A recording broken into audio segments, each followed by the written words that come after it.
Hello everybody, welcome back to the channel. So in today's video, I do want to speak about Hansi Flick's effect in Barcelona. For example, it was reported according to Tony Juan Martí that Koundé did not start in the match against Alaves because it was a punishment. It was not because of rotation. He continued to state he did not arrive on time to the pre-match talk. So Flick decided to change the 11 by using Hector Fort as the replacement for Jules Koundé on the right back position. The German has already warned about the punctuality on other occasions. And so on that day, he did take action. Keep in mind, Hansi Flick had the balls and the audacity to bench Jules Koundé, a player that has been doing everything right since the beginning of this season. He has been amazing. He has been responsible for everything, defending well, attacking well, being a great partner to Lamine Yamal. Jules Koundé has simply been that guy and that player. But Hansi Flick still said, you know what, because you were late, you're going to be benched. I'm sorry. And you're going to be benched for Hector Fort, a player that can easily take your spot, like what's going to happen today. Like, keep in mind, Jules Koundé is not somebody that you just sit down just like that. Like, if you look at his stats here, you can see that he's in the 96th percentile in terms of passes attempted, pass completion rate, right? 98%,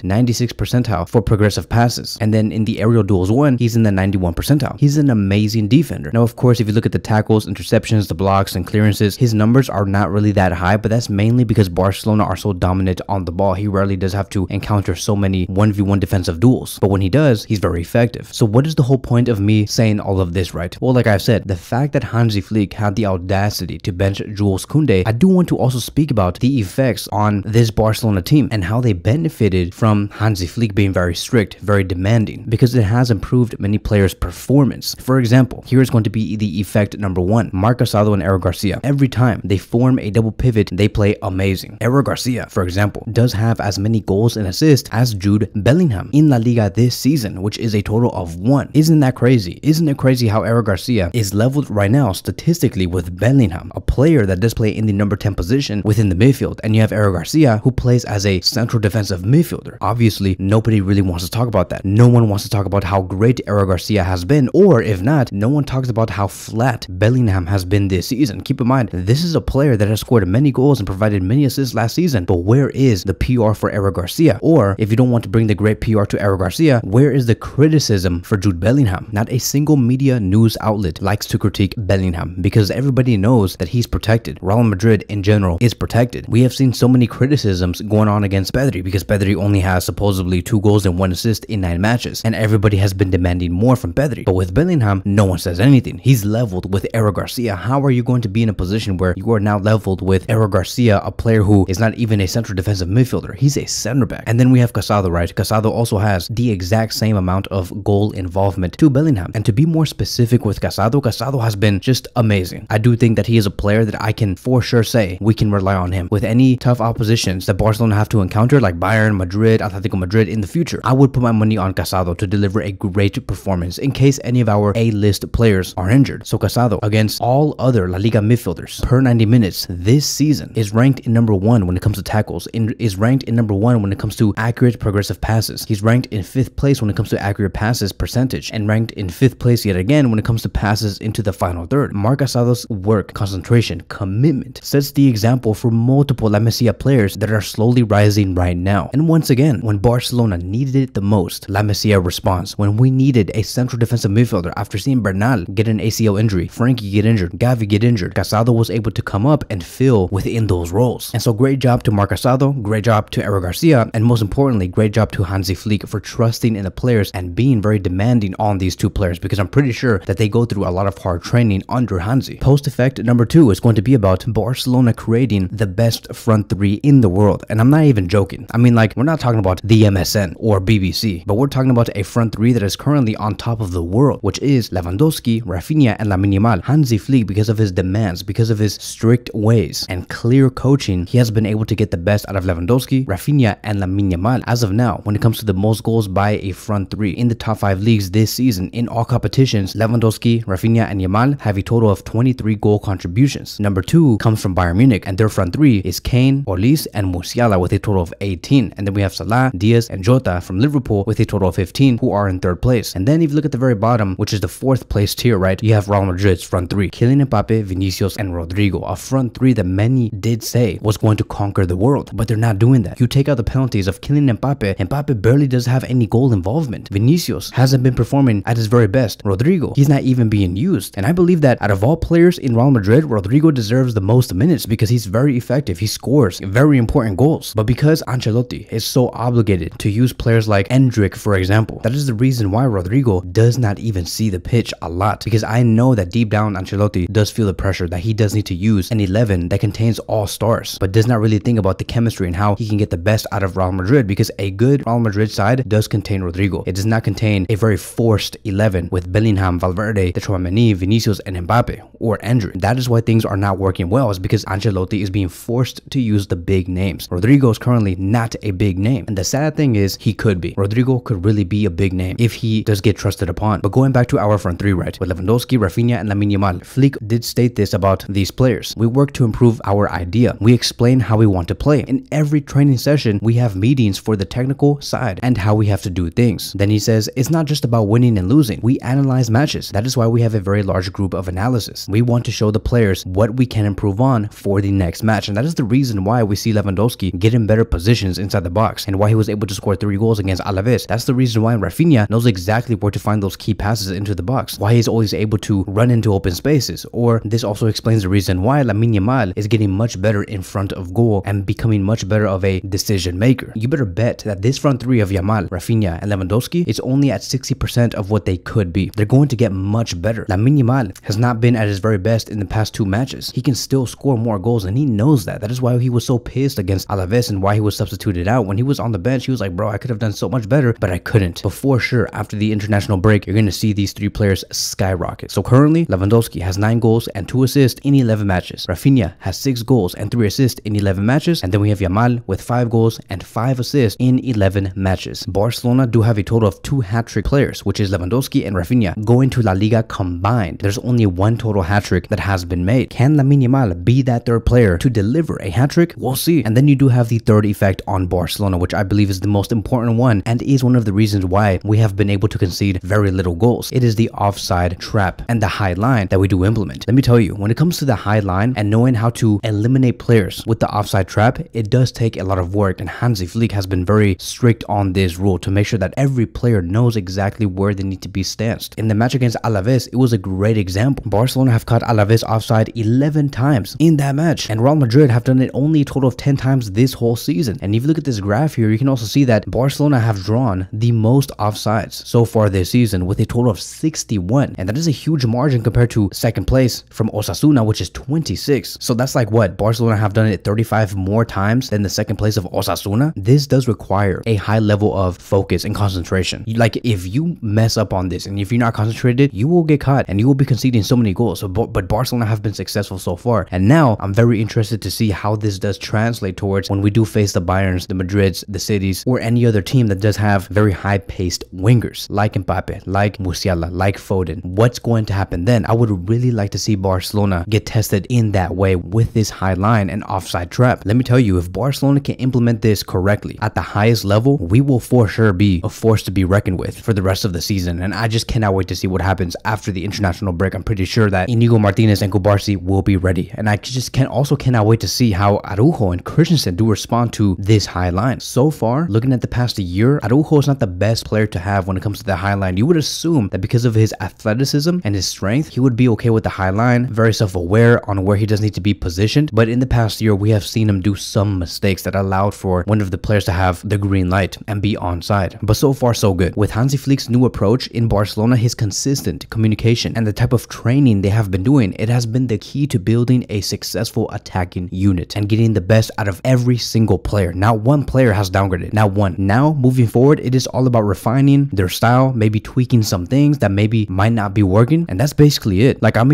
even a little excited about Ansu Fati. Ansu Fati looked sharp out there against Alaves. I'm like, bro, you look fast. You were cutting in, cutting outside. You almost scored, had 2 chance creations. It's going to be a very exciting season. So that is it. That is going to be wrapping up today's video. Thank you guys so much for watching, and I will see you guys in the next one.